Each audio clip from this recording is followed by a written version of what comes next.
थोड़ी दूर पहुंचे तो बॉडियों को ले लेके जा रहे थे लोग और किसी की सांस चल रही थी। एक दो महिला हमारे पास आई, भैया रोते हुए, भैया हमारा बेटा वहां पर, हमारा पति वहां पर। तो हमें देखते ही हम एक शॉर्ट सा रह गए, हम एक साथ ऐसा रह गए, हम कहाँ आ गए यार जी, हम यानी भयभीत हो गए। मान लो जनता के लिए भगवान था, तो मैं मानता हूँ, मेरा मानना ये है कि भगवान था वो, और हम लोग भगवान मानते हैं उसे, जैसे उसके भक्त हैं। तो बाबा को, जैसे बाबा वहां से माइक पे अनाउंसमेंट करके गया कि मैं जा रहा हूँ और मेरे तुरंत पीछे ही आप रज ले लीजिए, रज को लगा दीजिए, कोई कैंसर है, बीमार है घर में, वो ठीक हो जाएगा तुरंत। बाबा को वहां रुककर और तुरंत माइक के माध्यम से कहना चाहिए था कि नहीं नहीं रुको रुको। तो बाबा चाहते तो इस घटना को टाल सकते थे। घटना के समय थे, मैंने कहा हाँ हम घटना के समय थे, हम उधर से आ रहे थे एटा से। तो हमें जैसे वहां पर गाड़ी रोकी, हमने देखा भगदड़ हो रही थी, चीख पुकार, जैसे एक युद्ध होता है ना उस तरह से हो रही थी चीख पुकार। हमने, मैं और मेरा भाई था साथ में, मुकेश पहलवान, हमने गाड़ी रोक कर और हमने साइड में लगाई। हम जैसे गए, जैसे थोड़ी दूर पहुंचे तो बॉडियों को ले लेके जा रहे थे लोग और किसी की सांस चल रही थी, कुछ ऐसी बात नहीं, सारी बॉडी थी, सांस चल रही थी, सांस थी। तो अपने जिनके उनके पास जो अपनी प्राइवेट वैन, गाड़ी, बोलेरो जो भी थी उनमें रख रहे थे।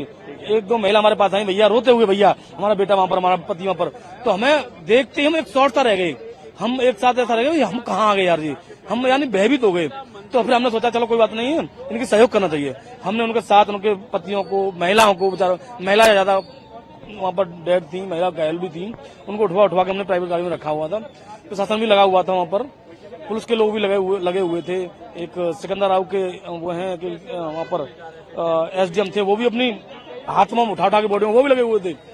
तो हमने भी अपनी बॉडी उठाई और रखवाई, भिजवाई वहां पर। ये जाके हमने देखा बॉडीज आपने भिजवाई, कितने लोगों को इंजर्ड हुए थे उनको भिजवाई? कम से कम मैंने 15 से 20 लोगों को मैंने उठवा के रखवाया बॉडियों को, और 10-15 घायलों को मैंने रखवाया उनको। वो अपने प्राइवेट वाहनों में ले गए।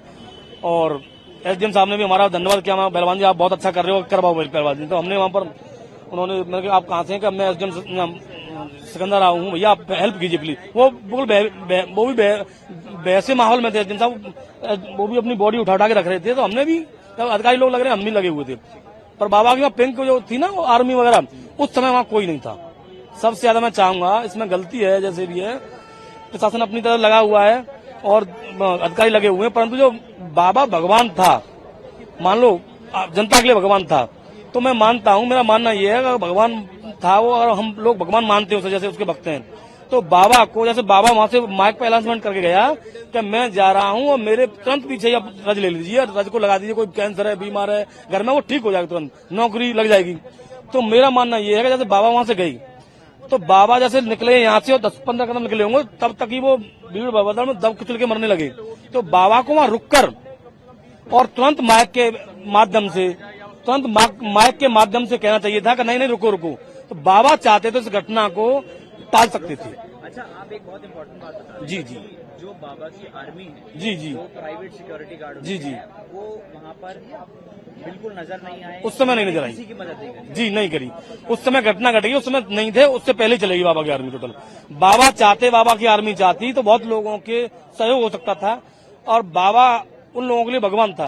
तो बाबा की बात सब मानते, जो भी भीड़ भाड़ में जल्दी थी, उनको एक इस प्रकार थी कि मैं लूं पहले, मैं के चक्कर में, पहले रज लेने के चक्कर में एक दूसरे के ऊपर दबते गए, चढ़ते गए। बाबा चाहता तो इस घटना को रोक सकते थे।